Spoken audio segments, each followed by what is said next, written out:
The security math that protects digital assets is changing, not in a single dramatic moment, but through a slow, unavoidable shift. The real question isn't whether quantum computing breaks crypto. It's whether the systems being built for real-world settlement can change their security foundations without breaking trust.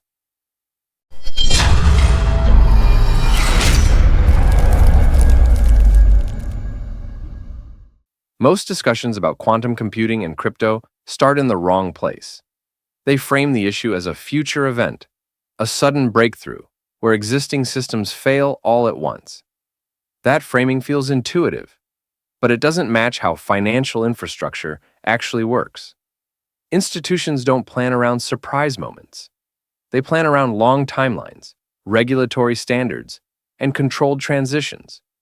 For them, the risk is not that cryptography changes. The risk is whether a live settlement system can evolve while preserving continuity, compliance, and legal certainty. This matters now because digital asset infrastructure is no longer experimental.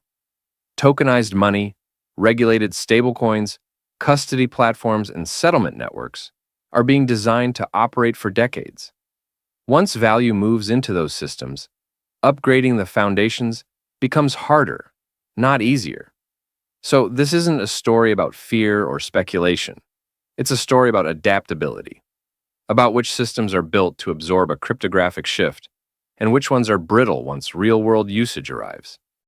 Everything here is for educational and entertainment purposes only, not financial advice. Always do your own research before making any investment decisions. If clear, no hype crypto education helps you make sense of all this. Hit like and subscribe. It tells YouTube this series is worth showing to other newcomers, and it helps me keep building it for you. When cryptography changes, the most dangerous phase is not the end state, it's the transition. Financial systems don't upgrade all at once.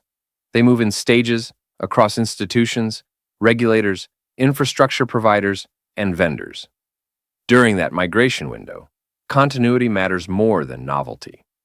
Institutions need to know that access rules remain enforceable, audit trails remain intact, and settlement remains final. A system that works perfectly after an upgrade but breaks trust during the transition has already failed. That's why post-quantum cryptography is less about dramatic breakthroughs and more about controlled evolution. The question institutions are asking is simple. Can this system change without forcing chaos into the parts of finance that depend on stability? At a practical level, not every part of a blockchain system is equally exposed. Some cryptographic components degrade gracefully. Others become focal points. Authorization is one of those focal points. Public key signatures are how a system decides who is allowed to move value. They sit at the boundary between ownership and settlement. When cryptographic assumptions shift, that boundary is where pressure shows up first. This doesn't mean existing systems suddenly stop working. It means planners have to assume that signature schemes will eventually rotate, and that key management practices will need to adapt alongside them. In regulated environments, that rotation must be deliberate, documented, and compatible with existing controls. One reason this conversation is accelerating is time. Sensitive financial data isn't only valuable today. It can remain valuable years into the future. If encrypted information is stored now, advances later can change what that data reveals. That reality shifts how institutions think about risk. They don't just protect current balances. They protect records, identities, and transaction histories that underpin legal and financial claims. And those concerns don't stop at the public ledger.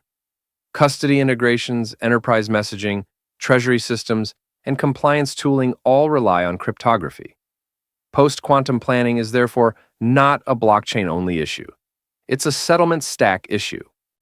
This is where the idea of cryptographic agility becomes central, not as a slogan, but as a design requirement. A system that cannot evolve its cryptographic components without breaking continuity is a system that cannot survive long-term institutional use. In regulated finance, upgrades are expected. What matters is how they happen. Institutions look for governance, predictable rollout paths, and compatibility periods. They want assurance that settlement doesn't fragment while security improves. So the differentiator isn't who claims to be quantum proof today. It's which architectures are built to absorb change while maintaining trust tomorrow. Modern financial systems already divide responsibilities. Heavy computation happens off-ledger. Risk modeling, pricing, simulations, and optimization live in controlled environments. The settlement layer has a narrower job: to finalize outcomes in a way everyone agrees on. That separation becomes even more important during cryptographic transitions. The narrower and more deterministic a settlement layer is, the easier it is to reason about upgrades. Complexity increases attack surface, and attack surface increases migration risk. This is why settlement networks are evaluated differently from application platforms. Their value isn't flexibility, it's predictability. This is where the XRP Ledger fits into the discussion in a concrete way. The XRP Ledger is designed as a deterministic settlement system with a long track record of reliability. Its evolution is governed through amendments rather than constant reinvention. That governance model matters during cryptographic transitions. Rotating security primitives isn't just a technical task. It's coordination across validators, infrastructure providers, custodians, and enterprise integrations.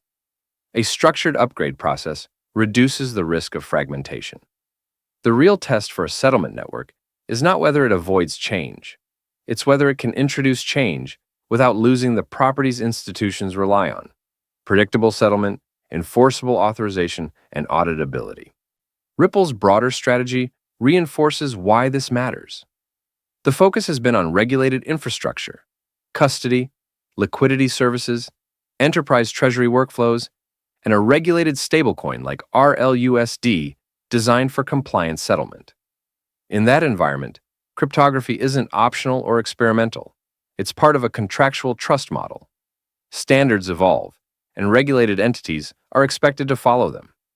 Any settlement network supporting institutional flows must be able to adapt without disrupting operations.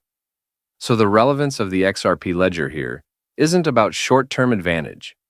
It's about whether a settlement layer aligns with the expectations of institutions that plan in decades, not cycles.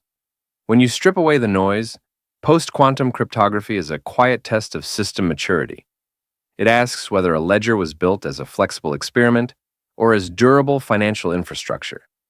The loud framing focuses on breaking.